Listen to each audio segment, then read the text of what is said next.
Hey there, water signs, or those with the dominant water element in their chart. Thank you for joining me. Let's see what the universe wants you to know. Okay. Start off with some oracle cards.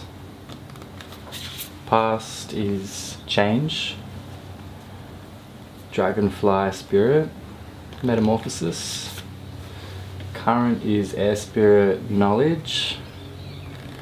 This is looking good. And moonlit enchantment, magic energy. Beautiful. Awesome. Alright, let's see what follows on.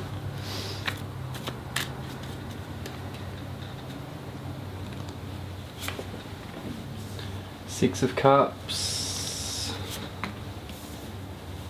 Strength. I knew this card would come into it. Been researching it a lot lately. And the Seven of Wands, also been researching that card. That's freaky. In your present row, another seven of Pentacles. Wheel of Fortune, which is the heart of the reading. So that's I really love this. This is showing that there's this change happening and a kind of karmic shift for the better that's building up. I think with your last reading it was a new path is opening up, so this is kind of echoing that as well. And Page of Swords. Probably have to communicate what you want in order to move in that direction. It'd be hard though, articulating what you want sometimes. Hey, future. Six of Pentacles, awesome. So balancing out of finances. Two of Cups, beautiful.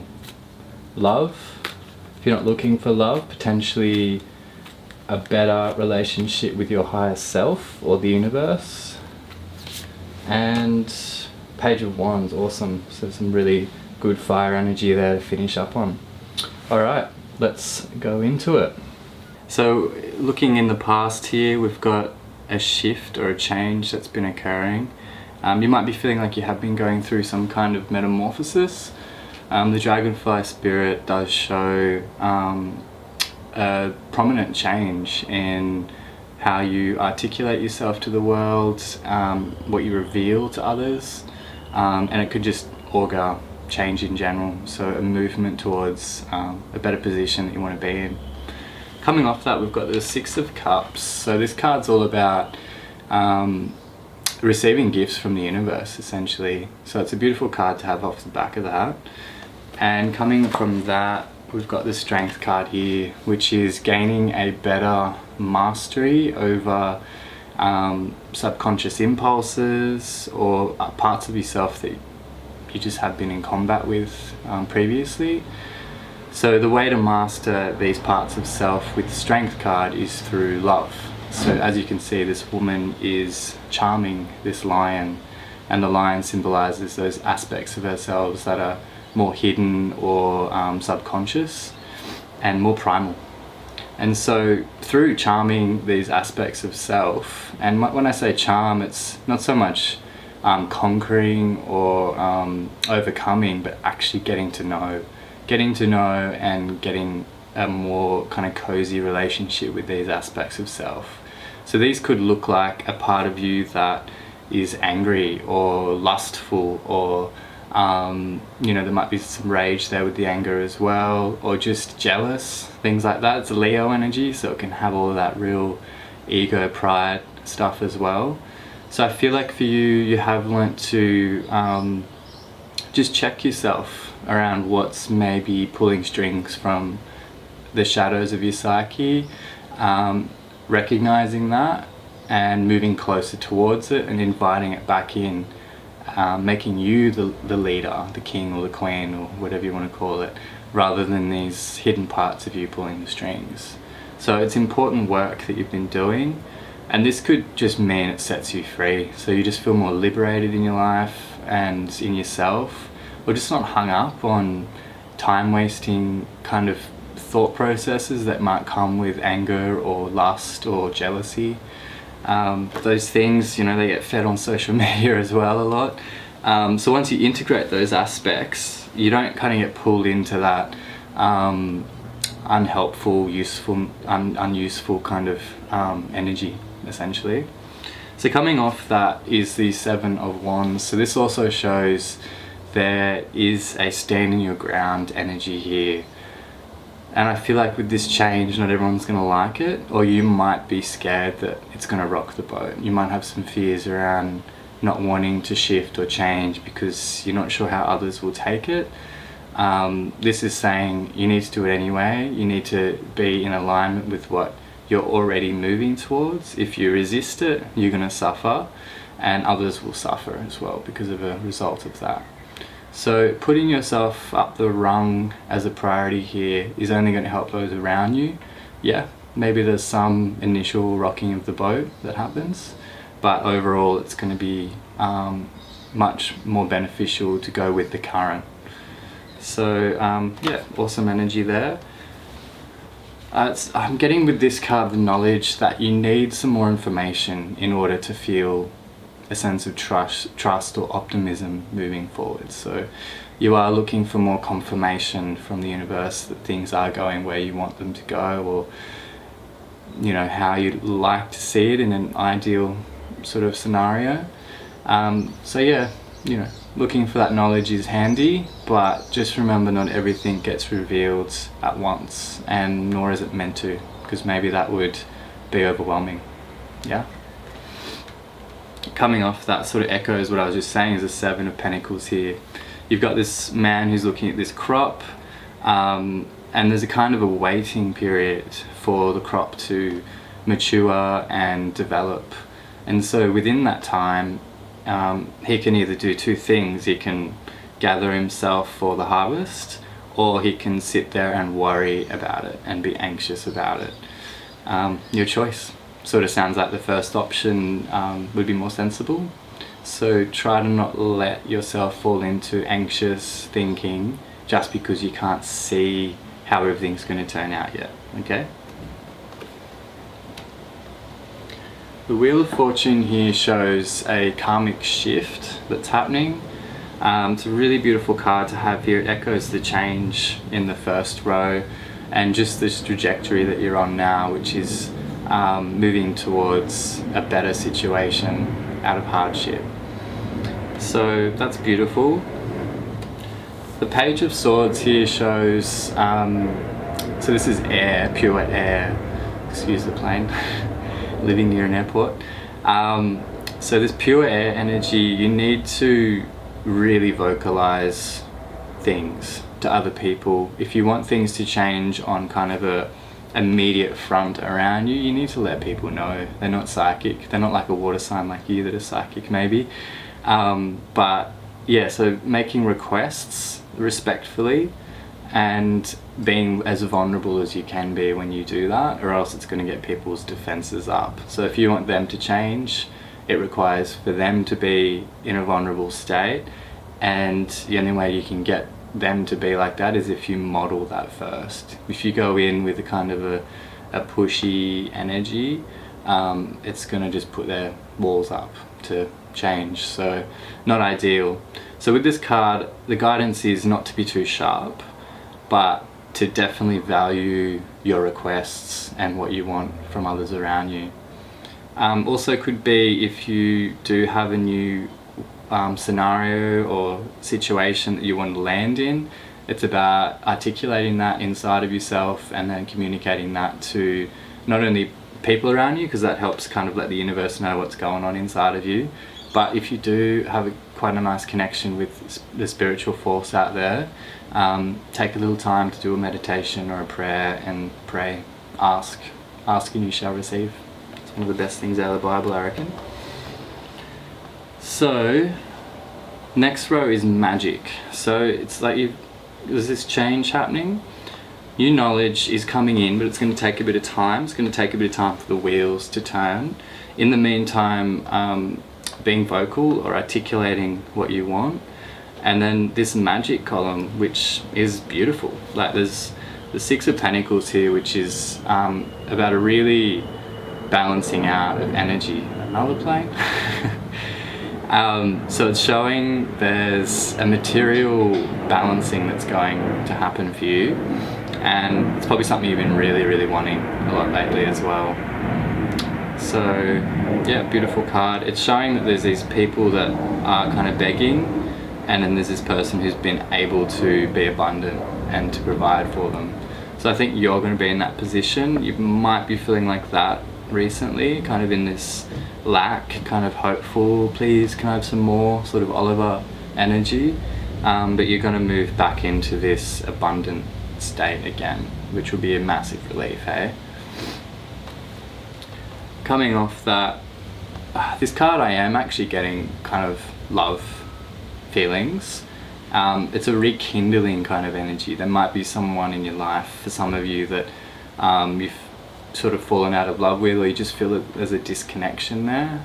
So part of moving into this abundant stream again is that you will repair this connection. Yeah, and if you don't have anyone that you need to repair anything with, it might be with yourself. And going through these hard times, we can disconnect from ourselves a bit, because we're so preoccupied with getting our life back in order, or getting past something or through something. So there will be this natural regathering that happens, which is awesome. You'll need that. You can start that now as well. Part of that might be just sort of articulating or setting your intention with yourself. Coming off that, we've got the Page of Wands. So this is pure fire. So a new zest or energy will come in, vitality will come in, a new vision will come in, maybe a new idea, some kind of something that pulls on the imagination for you and brings a bit of magic back into the picture. I'm getting a feeling of that kind of like, wow, this is possible now, I can do this now, and it's going to give it much needed vitality into you. So beautiful. We'll just expand upon that a bit with these Thoth deck cards.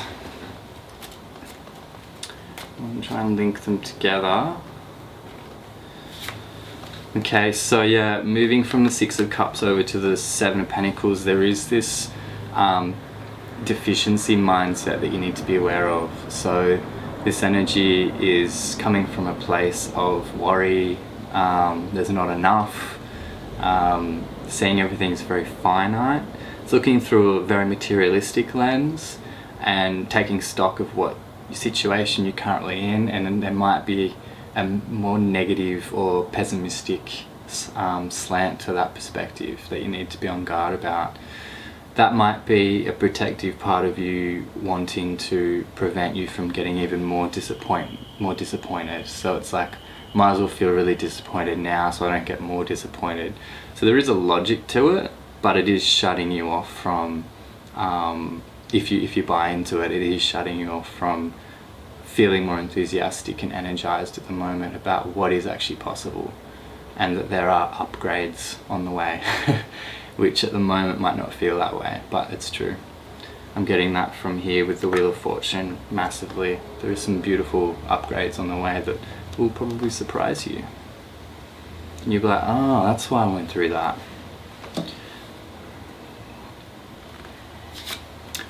So from the Strength to the Wheel of Fortune, we've got the Three of Cups here, which is an abundance card.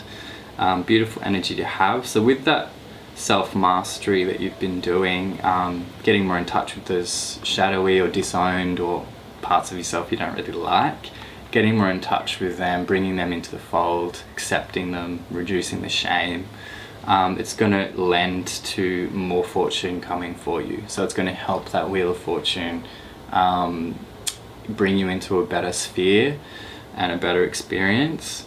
So keep doing that internal work and don't just focus on the external problem solving strategic mode stuff, okay? The internal work mirrors and influences massively the external world, so try not to ignore that. Seven of Wands to the Page. Got this seven, lots of sevens. Seven of Swords. So I think there's some fatigue here around coming up with your true desires, or getting in touch and connecting with your true desires. I get that. I feel like you need to do something that gets you in the zone. Watch a really powerful movie that gets you in that feeling space. Music, something that's going to pull you out of problem solving and back into flow. And from that flow, you'll already be feeling a bit of a buzz of magic again. And then that's when you need to be brave enough to set your intentions, ask for what you want, make that prayer. Okay? Yeah, this card's showing, some mental fatigue. So I get it, but do something that shifts you out of that and gives you an alternate mind state, and then monopolize on top of that. It can take a lot of bravery asking the universe for something that you want, but fortune favors the bold. Another plane, good. Okay, so from the Seven of Pentacles to the Six of Pentacles, we've got the High Priestess. She's here behind me. So this energy is very much about knowing that there is this hidden pattern in your life that we have no access to. Except we get these fragments when we're in certain states of receptivity and softness. So it's kind of echoing what I was just saying there, that letting yourself get this new knowledge and information through your dreams, when you're in a partially meditative state, even just daydreaming in the sun, it only comes in these insights when we're basically in a kind of hearing and feeling state rather than a seeing, doing, hunting kind of state. So as much as you can, drop back into that feminine energy, that receptivity, and that's where you'll get these kind of inklings, gut feelings. You might even just actually get some visions that come through. Okay, dreams are a quick way of doing that. And the way to harness dreams is to start writing them down, because that tells the dreams that you're listening, and then they get more honed to you. Okay, Wheel of Fortune to the Two of Cups. We've got the King of Cups. So I feel like there's some kind, there's another water sign maybe, or someone who in your life might need to repair some energy with. If it's not a water sign, it's just someone with a very sensitive part of them, which you might just have had not the energy for at the moment. But it probably deep down does pain you that there's this sort of disconnection from them. Don't be hard on yourself if you add pressure to, I'm not enough, I should be doing more to connect or whatever. Maybe now's not the time, but in the future you'll get a bit more energy there to connect with this individual, and that'll come naturally on its own accord, as long as you're in touch with the need to reconnect with them. If you've put up a wall and gotten in that indifferent kind of teenage energy about it, it'll just kind of persist and be a thorn in your side. So I hope that resonates for you. If it isn't actually someone externally, this can also mean that you need to get back in touch with your feelings again. Something that's really important for water signs, because if you get in your head too much, can really get sort of in all sorts of knots. So really valuing your emotional space as well. Ooh, Wheel of Fortune again. So that's just doubling up on this Wheel of Fortune energy. Things are going to be okay. There's going to be a shift. There's already a shift happening. I mean, when aren't the wheels turning? Yeah. But this is just really wanting me to tell you that things are going to get better. And you just do what you can to help that positivity build up, that enthusiasm build up, and try not to give way to fatigue and pessimism. Alrighty, beautiful. Love this reading for you, showing a lot of beautiful things to come and some magic on the horizon. So yeah, thanks for joining me today, water signs, or those with a dominant water element. If you'd like to see more, subscribe, comment, share, do whatever you can to spread it out more. and I'll see you next time. Thank you.